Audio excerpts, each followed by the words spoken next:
नमस्कार,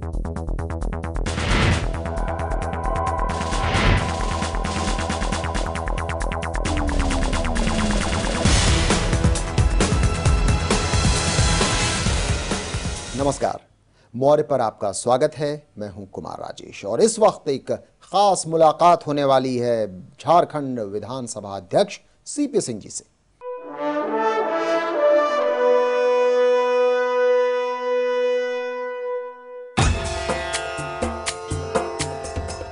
झारखंड के speaker CP Singh आज हैं खास मुलाकात में। सीपी सिंह जी, आपका स्वागत है। धन्यवाद।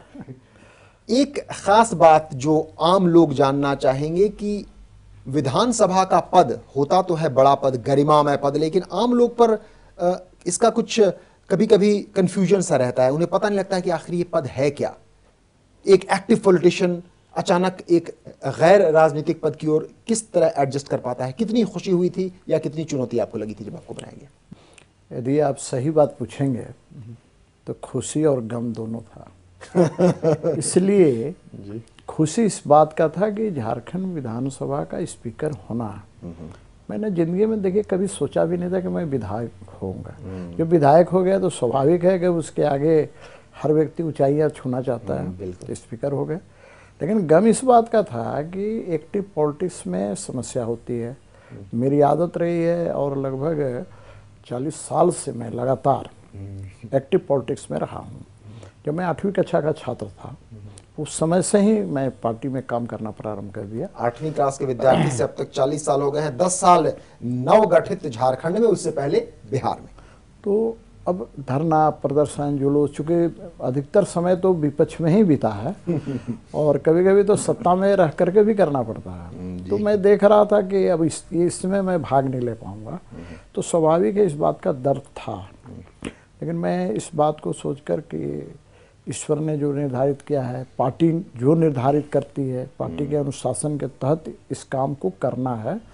और देखिए कोई भी जगह निर्धारित हो, यदि व्यक्ति उसे निष्ठा, लगन और ईमानदारी से काम करे तो उसमें वो बेहतर प्रदर्शन कर सकता है, मेरा ऐसा मानना है। और इसमें मैं प्रयास कर रहा हूँ।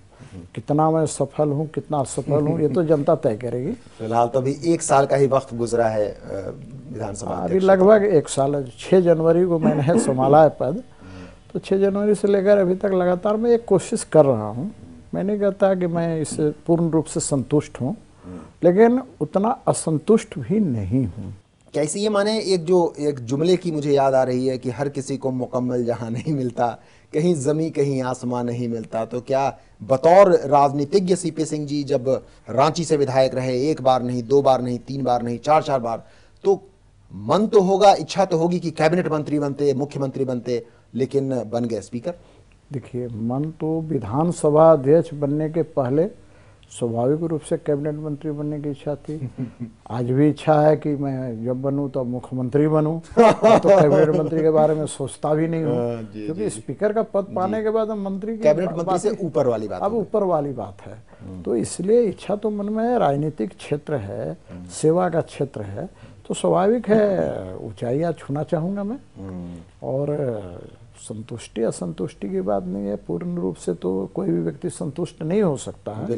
लेकिन कुल मिलाकर मैं आज के दिन भी विधानसभा का अध्यक्ष होने के नाते भी कोशिश करता हूं कि इसकी गरिमा भी बनी रहे और मेरा जो पूर्व की तरह जो लोगों से मिलना जुलना था वो चलता भी रहे। बहुत काबिल गौर बात आपने कही है सीपी सिंह साहब, क्योंकि एक वो बैलेंस, संतुलन की बहुत आवश्यकता होती है। स्पीकर की मर्यादा, स्पीकर की गरिमा बरकरार रहे, साथ ही साथ आपके एक सक्रिय राजनीतिक जीवन के रूप में भी वो उसमें कहीं रुकावट न हो। तो किस तरह से ये आप संतुलन स्पीकर के पद और सक्रिय राजनीतिक का बना के चलते हैं? देखिए, मैं तो जो पार्टी के कार्यकर्ता हैं, लोग कहते हैं कि भाई स्पीकर को कोई पार्टी से ऊपर उठ जाता है, लेकिन ये सिर्फ थ्योरेटिकल मैटर है, ये प्रैक्टिकल नहीं है। इसलिए कि भारत जब गणराज्य हुआ तो जो मावलंकर जी लोकसभा अध्यक्ष थे तो उन्होंने इस बात को महसूस किया था। पहले स्पीकर, पहले अध्यक्ष लोकसभा के मावलंकर, तो उन्होंने इस बात को महसूस किया था और कौल एंड सकधर की एक किताब है, उसमें उन्होंने उसका वर्णन किया है और उसमें उन्होंने कहा है कि एक स्पीकर चाहकर भी राजनीति से दूर नहीं रह सकता, पार्टी से दूर नहीं रह सकता। वो तो ठीक है, लेकिन जो आपका एक पद है, आपकी जो कुर्सी है, वहां पर एक भगवान वाली स्थिति यानी कि निर्णायक न्यायाधीश वाली स्थिति होती है, वहां पर पार्टी से ऊपर उठना होता है, शायद इसलिए इसे गैर राजनीतिक पद कहा जाता है। मैं विधानसभा के अंदर जब सत्र चलता है, सदन चलता है, तो निश्चित रूप से मैं एक पंच को कहा गया है कि परमेश्वर की भूमिका होती है, तो मैं वहाँ एक पंच की भूमिका में रहता हूँ और मैं कोशिश करता हूँ चाहे सत्ता पक्ष हो या विपक्ष हो, दोनों के साथ समान न्याय करूँ, इक्वल जस्टिस फॉर ऑल। वहाँ ये नहीं है कि मैं सत्ता पक्ष से चुना गया हूँ इसलिए मैं सत्ता पक्ष की तरफदारी करूँ, विपक्ष को तरफ मैं ध्यान नहीं दूँ।